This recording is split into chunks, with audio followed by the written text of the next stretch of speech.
I'm back with the orange diesel. You can see it's propped itself back up. It had a snap, it snapped. Had a little bit of damage there, you see, but it's obviously, anchored itself back into the soil and propped itself, the way it should be. But I was going to talk about the nutrition side of things, and the plant's 17 essential nutrients. But we need to understand this. Look, plants need a wide variety of nutrients, but one nutrient can't substitute for another. You might have similarities, like, nitrogen has yellowing deficiency, and so does sulfur, but then nutrients can't substitute for another. And what I mean by that is this. So, like, in a nitrogen deficiency, you'll have yellowing in the bottom older leaves, and why that is, it's trying to redistribute the nitrogen from its older leaves into the new growth, you see. But in a sulfur deficiency, you'll have yellowing in the top into the new growth, you see what I mean. Sometimes you get a bit more like yellow and vibrant tinge, but that's when the plant's flourishing. I mean a sulfur deficiency, you'll know exactly what one is as soon as you see one. But plants need, it's macro. Macro means big and micro means small. So macro, they need it in large amounts. And what are your macronutrients? Your macronutrients, they include, carbon, hydrogen, nitrogen, oxygen, so, and then you've got your phosphorus and potassium.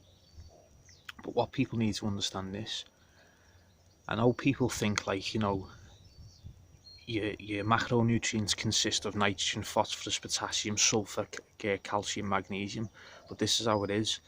You have your macro, which is nitrogen, phosphorus and potassium, and then what we call secondary elements, and that would be your sulfur, calcium and magnesium.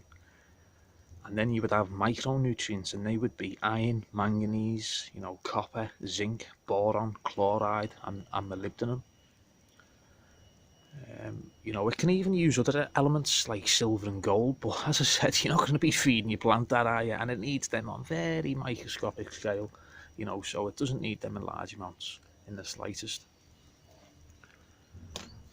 But even if you get like should I say phosphorus deficiency, you end up with like purple outside the leaves. You get like a purple tinge in the leaves, and you normally get that when you're fading your plants off, or like if you look at some plants in the winter, if you drop the temperature to a certain temperature, just I'd say just below 20 really, your plants start to get like a purple tinge on, because what they're doing, they're producing a lot of sugars in the plant as like an antifreeze, and that's what the plants do. They produce like more sugars in the plants. So if you, like, say for instance, grow lettuce in a colder climate and stuff, you get more sugars because it's trying to produce like a natural antifreeze. So there's little different methods, but everyone, I used to love dropping the temperature to make me plants go all purple. Doesn't matter what strain it is, you can send them purple just by dropping the temperature, and it just looks aesthetically pleasing to the eye. You know what I mean? You got purple bud. But yeah, it's you've got macro and micro soil. The soil pores as well. What are you doing when you're leaching? Like you're leaching, what you're doing is you're using the hydrogen atom. So the bond, what happens is the hydrogen atom displaces all the other elements and all the other nutrients, because the hydrogen bond becomes stronger, you see, and then it just displaces them all and leaches them all out to the bottom. But this is the thing I found when I was watching, like, certain videos. They didn't tell you this. They just plonk it in the soil and you wanted to know, like, in fine detail, like exactly what it is. But as I say, what I was going to give you the tip on this one is this one. See the way, like, people are tempted to take them bottom leaves off. They're like, oh, I'll take these leaves off, or these little petioles, and I'm like, no, don't, because the minute you touch that now, it's trying to develop roots, you see. It's trying to get its roots, like, anchor itself and find other nutrition. The minute I touch that now and cut it while it's still like very, very young, premature, it'll what happens is, the minute I cut that now, the root cap, go and Google what a root cap is, and that's at the very end. It's at the end of the root that bores through the soil. It like snow plows itself through the soil to find other nutrients. And it's always on. I don't think you can see it. I'm trying to let it stabilise, but what I mean is see the way the tips of them roots, well, the tips of them roots have a root cap on, and they'll stop growing. So what I'm basically saying in a nutshell, right, is the minute I snip, I'm trying to let the camera stabilise a minute, the minute I snip that off, the roots will stop growing for a couple of days until it isolates that, because trees or plants, they don't heal, they seal, they isolate the area off, you know, they compartmentalise it, you see, and just isolate it. But the minute I cut any of this, like if I wanted to take a cutting that's too small for a cutting, but if I wanted to, the roots will stop growing for a couple of days. So what I'm basically saying is, let it establish itself. Let it grow for a good couple of days, or good couple of weeks.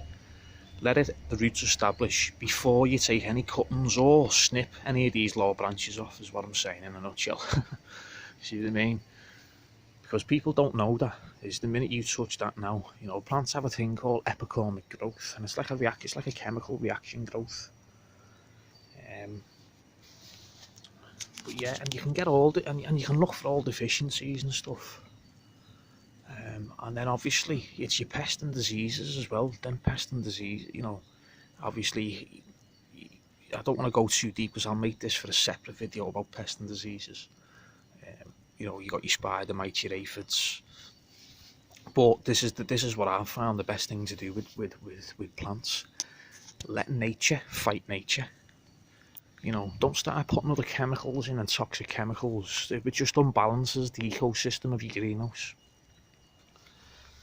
You know, what I suggest is just, you know, start using lacewings, ladybirds, you know, other, you know, like assassin bugs, and pirate. But you got these pirate bugs, they're good, and they just, you know, get all kinds of little insects off your plants. They bite you, like, that's the only problem. They end up biting you, you know. But it's one of them, innit? Rather, you know, work its magic in the greenhouse. But yeah, as I say, there's loads of other. You just need your 17 essential nutrients, and once you get them nutrients right, you can guarantee get a good strain. You know, even if you've got a weak strain, if it's got the right nutrition, it'll heal itself, because you're providing the plant what it needs to heal, seal, and be healthy. You know, and that's all it is. Just give the plant what it's asking for, and it'll do what it's designed to do. Simple.